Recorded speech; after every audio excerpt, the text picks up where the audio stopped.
Hormonal imbalance. I know if you're a woman and you heard that, you're probably like, oh my God. Hormone imbalance as a woman is something that we are going to deal with literally our entire lives. It can be so frustrating and so confusing because it is not one thing. It is not black and white, right? You're like, why is my stomach bloated? Did I eat something that doesn't agree with me? Am I starting my period? Am I pregnant?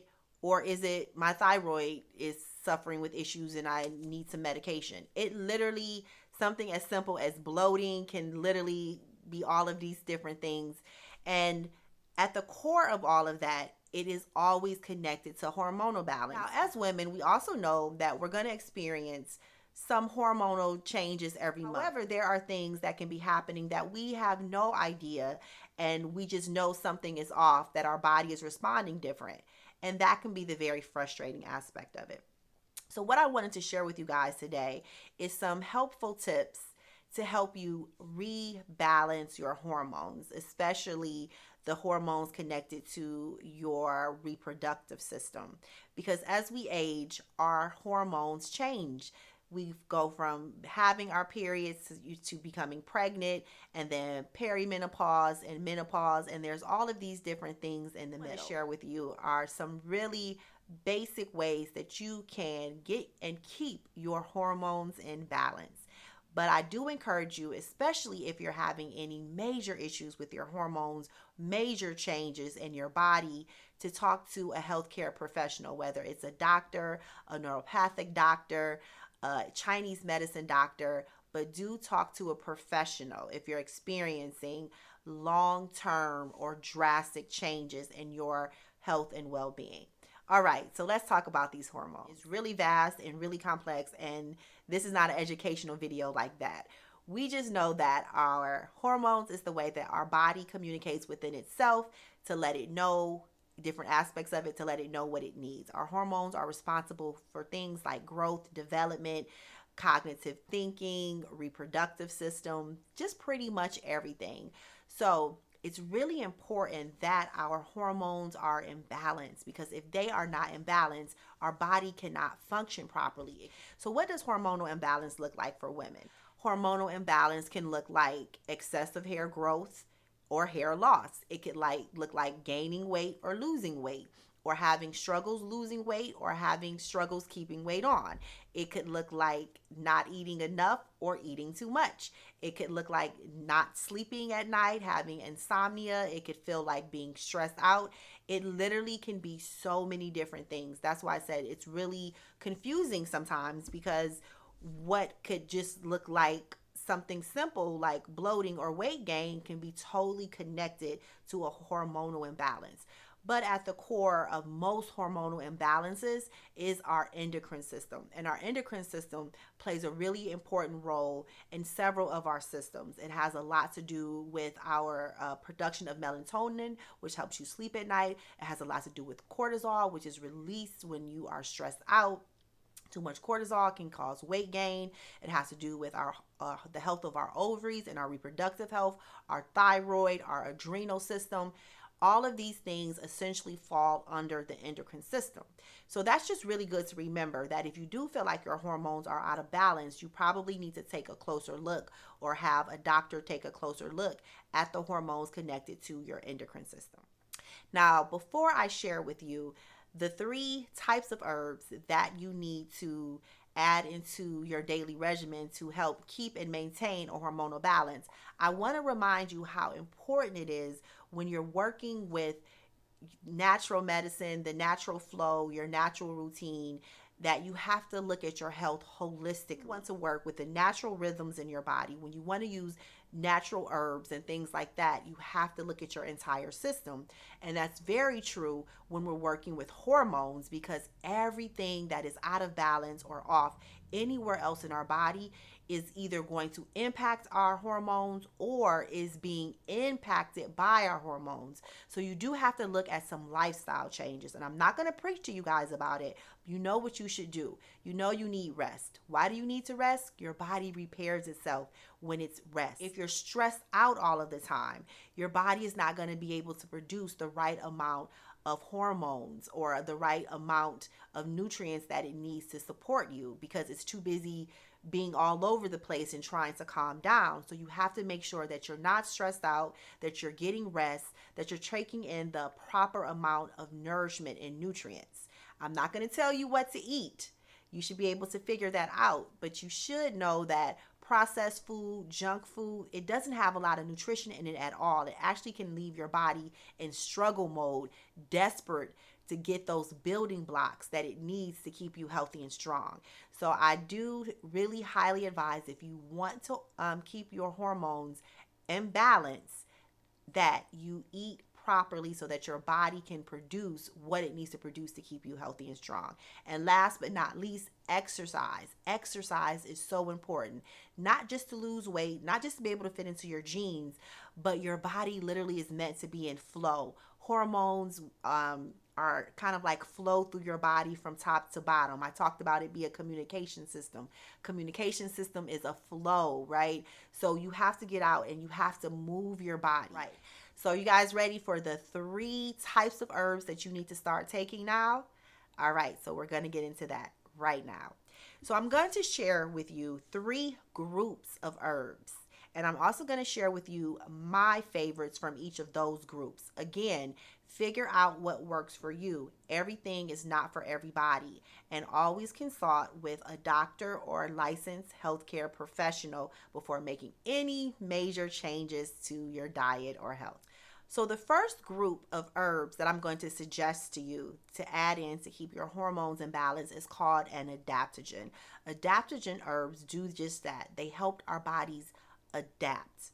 So when you are stressed out, when you are depressed, or even if there's just a lot going on, and there's always a lot going on, the adaptogens are going to help your body stay cool, calm, and collected. Adaptogens are not just something you take when you're stressed out. They're what you take so that when the stressor rises or comes up, your body already has enough of it in its system that it doesn't have to stumble or fall. It's a way to kind of keep your body at a nice, moderate pace. Adaptogens are super, super important to your hormonal health. And I suggest these 3. These are my top 3 for you. The first is going to be ashwagandha. Ashwagandha, in addition to supporting your nervous system, it also supports your reproductive health. So it keeps you calm, cool, collective, and it helps your body stay balanced, and it also has extra good stuff that helps with your reproductive health. The next is going to be rhodiola. Rhodiola is also one of my favorites. As an adaptogen, it has all of those benefits to your nervous system, but this one helps you with energy. So this isn't like an energy boost where you drink some coffee and you're like wired and ready to go. What this does is, by moderating or keeping your stress levels kind of at bay, it allows you to naturally have energy. So if you've been dealing with fatigue and low energy, rhodiola is a great adaptogen to have. The last but certainly not least is maca. Maca is a catch-all. It really takes care of everything. Reproductive health. It helps strengthen the building blocks of your body. It can also support your reproductive health for both men and women. So those are my suggestions, but there are so many more that you can try out. But those are my top suggestions. Next is you want to use a group of herbs that help nourish your body. Nourishment is so important, especially in these day and age, because we can get so stressed out. We don't eat properly, and our body needs nutrition. It needs nourishment. Just because you're eating something, that doesn't mean that your body can do anything with it. You eating a potato chip is not going to be as healthy for you as you eating leafy greens, because leafy greens have vitamins and nutrients that your body can actually process and do something with. So the nourishing herbs that I want to suggest to you first is nettle. Nettle is uber nourishing. It is so high in vitamins and minerals. It can actually be a food replacement in some cases. The next is going to be red clover. I love red clover. It also has benefits to the blood, as well as being very nourishing, as well as supporting your reproductive health. And then the last is oat straw.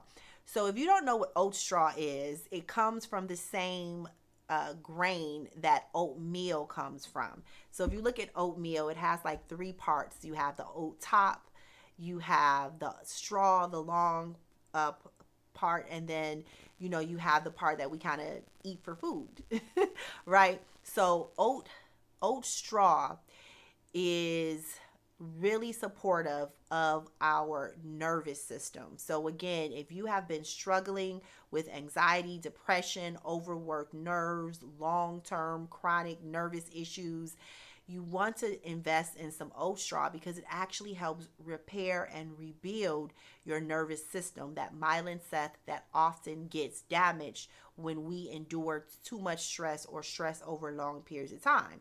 And again, you keep noticing that I'm suggesting things that support your nervous system and your mind.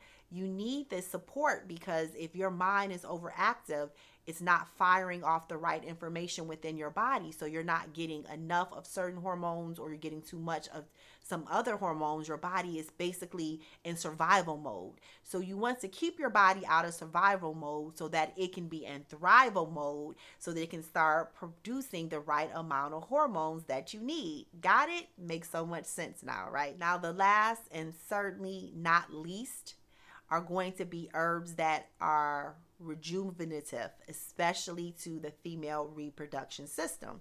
Like I said, there are so many things that go on with us and our hormones directly connected to our reproductive hormones. Regardless if you're trying to get pregnant or not, the system in our body is called our reproductive hormones, and a lot of the imbalances that we experience are due to fluctuations or even just natural changes. So the changes from starting your menstruation, PMS, getting pregnant, postpartum, perimenopause, menopause, that is all the natural cycle of women's reproductive health, okay? Doesn't mean anything is wrong with you. Our body just changes as we get older and we advance through these different parts of our femininity. The first that I want to suggest to you is called black cohosh. Black cohosh is great. Not only is it good for your reproductive health, it also has positive benefits on relieving stress and anxiety and helping you sleep. It really is a rejuvenative herb. It knows exactly what to do within your body. Shatavari has progesterone in it, and progesterone is very important to women's reproductive health. It's very nourishing as well. So as our body age or we go through different cycles, there are times where we may need more or less. The great thing about it is there are a lot of synthetic estrogens and progesterones and things that stimulate your follicles. The Shatavari, and also the next herb that I'm going to suggest, Vitex. These are natural ways to get these estrogen, progesterone that we need. Vitex is the absolute favorite. Why is Vitex the absolute favorite and my highly recommended to you all? Probably because Vitex can be used by women at all ages. If you started your menstruation all the way to menopause, Vitex will be your friend. The only time you should not be using Vitex is when you're pregnant. Matter of fact, if you're pregnant, you want to talk to a doctor before using any herbs. But the vast majority of the herbs that we use to balance our hormones, we do not ever want to take when we're pregnant because they can cause miscarriages or damages to your child. So Vitex is good for all stages of women's reproductive health. It helps with PMS. It helps with menopause systems. It helps with hot flashes. And most importantly, it helps keep your hormones in balance naturally. I know this can be a tricky topic. It's definitely not black and white, but I do hope that you have a little bit more understanding of your hormones and how to keep them in balance.